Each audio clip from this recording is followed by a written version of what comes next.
అందరికీ వందనాలండి.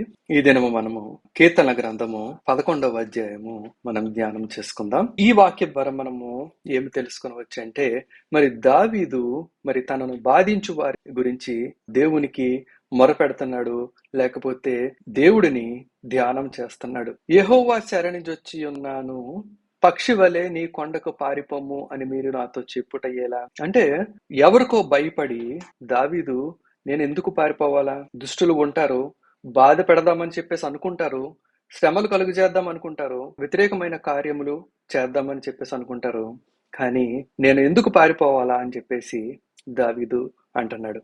అంటే ఎవరిని బట్టి కూడా దావీదు పారిపోదాం అనుకోవట్లేదు, కానీ దావీదు నిలుచొని దేవుడిని స్తుతించడం ద్వారా, దేవుని యొక్క తీర్పుల కొరకు ఎదురు చూచటం ద్వారా, దేవుని యందు విశ్వాసం ఉంచడం ద్వారా విడుదల పొందాలని చెప్పేసి అనుకుంటున్నాడు. దుష్టులు విల్లెక్కు పెట్టి ఉన్నారు, చీకటిలో యథార్థ హృదయాల మీద వేయుటకై తన బాణములు నారి యందు సంధించి ఉన్నారు. పునాదులు పాడైపోగా నీతిమంతులు ఏమి చేయగలరు? ఒక గొడవ చేయడానికి కానీ, లేకపోతే ఒకరిని హృదయమును గాయపరచడానికి కానీ, లేకపోతే ఒకరిని ఒక మాట అనడానికి కానీ, ఒకరి మీద దాడి చేయడానికి కానీ సరైన హేతువు లేకుండా, సరైన కారణము లేకుండా చేయడం అనేది చాలా దుర్మార్గమైన, దుష్టమైన విషయముగా దావీదు ఇక్కడ మనకి సూచిస్తున్నాడు.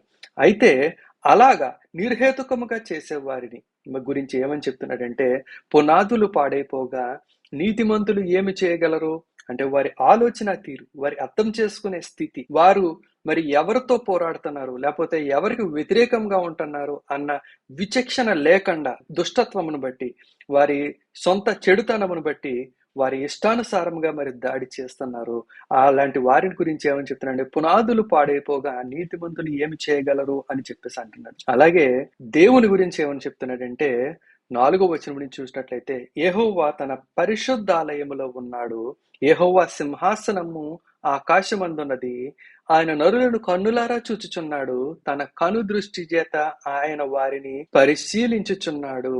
అంటే దేవుడు చూస్తున్నాడు, నాకు భయం లేదు.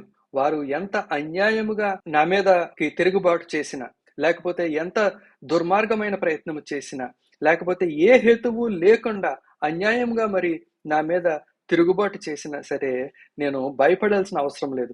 దేవుడు వారిని చూస్తున్నాడు, వారిని పరిశీలన చేస్తున్నాడు, వారి హృదయములను, వారి ఆలోచనలను దేవుడు పరిశీలించి చూస్తున్నాడు అని చెప్తున్నాడు. యెహోవా నీతిమంతులను పరిశీలించును, దుష్టులను బలాత్కారాసక్తులను ఆయనకు అసహ్యులు. దేవుడు నీతిమంతులను పరిశీలిస్తాడు, దుర్నీతి పరులను, దుష్టులను, దుర్మార్గులను కూడా పరిశీలన చేస్తాడు. పరిశీలన చేసి ఎవరికి రావలసిన తీర్పు దేవుడు వారికి, ఎవరికి కలగాల్సిన ఫలము వారికి తప్పక చెల్లిస్తాడు. దేవుడు పరిశీలించినప్పుడు నీతిమంతులుగా కనుక తీర్చబడినట్లయితే దానికి తగిన నీతి ఫలము మనం పొందుకుంటాం. లేదు, దుష్టునిగా తీర్చబడిన వారమైతే దానికి తగిన శిక్షా విధిని పొందుకొనవలసి వస్తుంది. దుష్టుల మీద ఆయన ఉరులు కురిపించును, అగ్ని గంధకములను వడగాలియు వారి పానీయ భాగమగును. ఇక్కడ దుష్టులని ఏ రకంగా శిక్షిస్తాడో దేవుడు చెప్తున్నాడు. అయితే మనకి కొన్ని ఆలోచనలు, అనుమానములు ఉంటాయి.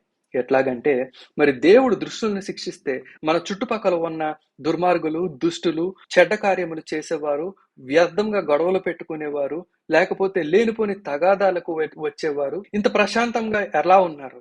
వారిని దేవుడు ఎందుకు తీర్పు తీరుస్తలేదు? నా మీద ఈ గొడవ చేశారు, లేకపోతే నా మీద ఈ రకమైన కేసు వేశారు, అయినా సరే దేవుడు వారికి ఎందుకు తీర్పు తీరుస్తలేదు?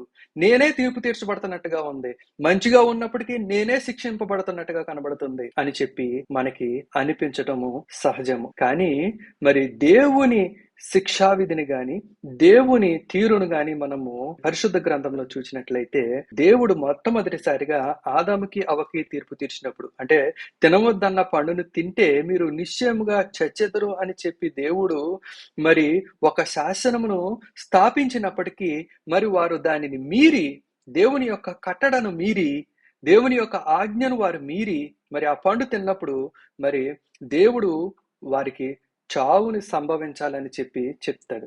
అలాగే వారి నిమిత్తము భూమిని కూడా శపిస్తాడు. వారు చనిపోవాలి అని చెప్పినంత మాత్రాన చావు వారికి వెంటనే కలగలేదు, కానీ వారు 800 సంవత్సరాలు బతికిన తర్వాత కూడా చనిపోవలసే వచ్చింది. కానీ అంతకు ముందు అయితే వారికి అసలు చావే లేదు. దీన్ని బట్టి మనము ఏమి తెలుసుకొనవచ్చు అంటే, గొప్ప శాపము, గొప్ప శిక్ష ఎప్పుడు కూడా దేవుడు సమయం వెళ్ళే కొద్దీ మరి దానిని అమలు చేస్తాడు. పెద్ద శిక్ష అమలవడానికి ఎప్పుడు కూడా సమయము పడతది. మనము ముందు ఉన్న అధ్యాయంలో మనం చూసాము, స్మరణకు రాని పట్టణమును పెళ్లగించినట్లుగా దేవుడు పెళ్లగిస్తానని చెప్పేసి అన్నాడు. అలాగే తరములను నాశనం చేస్తానంటాడు దేవుడు. అలాగే దేవుడు మరి గొప్ప శిక్షను విధించినప్పుడు ఏంటంటే, తరమే కనబడకుండా పోతది, లేకపోతే పట్టణమే కనబడకుండా పోతది.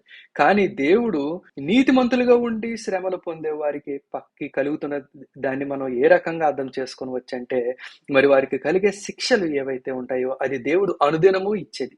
అంటే మనకి వచ్చిన శ్రమను బట్టి, మనకు వచ్చిన ఇబ్బందిని బట్టి, మనకు వచ్చిన ఇరుకును బట్టి మరి మనము దేవుడిని ఆశ్రయించి మనకు కలిగిన ఆ చిన్న బలహీనతను, మనకున్న ఆ చిన్న లోపమును మరి దేవుడి దగ్గర ఒప్పుకొని మరి ఆయన కృపను పొందుకొని, ఆయన కృప ద్వారా రక్షణ పొందుకోవాలని మనకి కనబడే విధముగా శిక్షలు ఇస్తా ఉంటాడు. కానీ మరి గొప్ప పాపము చేసి గొప్ప శిక్షకు లోనైన వారి శిక్ష నిజముగా బయటికి కనబడదు. ఇక్కడ 6వ వచనంలో చూసినట్లయితే, దుష్టుల మీద ఆయన ఉరులు కురిపించెను. ఉరి ఎప్పుడు కూడా చాటున ఉంచబడుతుంది కానీ అందరికీ కనబడే విధంగా, వారు ముఖ్యంగా ఆ శిక్ష పొందుకున్న వారు గుర్తించే విధంగా అది ఎంత మాత్రమూ ఉండదు. వారు శిక్షను గుర్తిస్తే దాని నిమిత్తం పశ్చాత్తాపపడే అవకాశం ఉంటది, లేదా దాన్ని తప్పించుకునే ప్రయత్నం చేసే అవకాశం ఉంటది. కానీ దేవుడు వారికి ఎలాంటి అవకాశము లేకుండా, వారు గుర్తించకుండా ఆ శిక్షకు లోనయ్యే విధముగా, వారికి దారి తోచని విధముగా, ఎవరి దగ్గరికి వెళ్లాలో రక్షణ కొరకు తెలియని విధముగా మరి వారికి శిక్ష అమలు చేస్తాడు దేవుడు. కాబట్టి ఏంటంటే, దేవుడు ఎంత మాత్రము కూడా ఒకరికి అన్యాయము చేసేవాడు కాదు, ఎవ్వరిని కూడా తక్కువగా చూసేవాడు కాదు. ఆయన నీతిమంతులని కూడా చూస్తాడు. యెహోవా నీతిమంతుడు, ఆయన నీతిని ప్రేమించువాడు, యథార్థవంతులు ఆయన ముఖ దర్శనము చేసెదరు. దేవుడు నీతిమంతుడై ఉండి ఆయన నీతిని ప్రేమిస్తాడంట. అంటే నీతిగా ఉండే వాళ్ళని ప్రేమిస్తాడు, నీతిగా ఉందామనుకునే వాళ్ళని ప్రేమిస్తాడు. నీతిగా ఉందామనుకోవడమే, నీతిగా ఉండడమే నీతి. కాబట్టి దేవుడు నీతిని ప్రేమిస్తాడు, నీతిగా ఉందామనుకునే వాడిని ప్రేమిస్తాడు. యథార్థవంతులు ఆయన ముఖ దర్శనము చేసెదరు. అంటే ఆత్మానుసారులు ఖచ్చితంగా దేవుడిని చూస్తారు. దేవుడిని చూస్తారంటే కన్నులతో ఇంకో వ్యక్తిని చూసినట్టుగా చూడడం అని కాదు. దేవుని క్రియలను చూస్తారు, ఆయన తీర్పులను చూస్తారు, ఆయన విడుదలను చూస్తారు, ఆయన రక్షణను చూస్తారు, ఆయన సమాధానమును చూస్తారు, ఆయన నెమ్మదిని చూస్తారు. వారి శత్రువులు శిక్షింపబడడం కూడా ఖచ్చితంగా చూస్తారు. ఈ వాక్యం మీకు అందరికీ కూడా ఆశీర్వాదకరంగా ఉన్నదని నమ్ముతున్నాను. ఈ వీడియో కనుక మీకు నచ్చినట్లయితే లైక్ చేయండి, షేర్ చేయండి, సబ్స్క్రైబ్ చేసుకోండి. దేవుడు మిమ్మల్ని ఆశీర్వదించును గాక. ఆమేన్.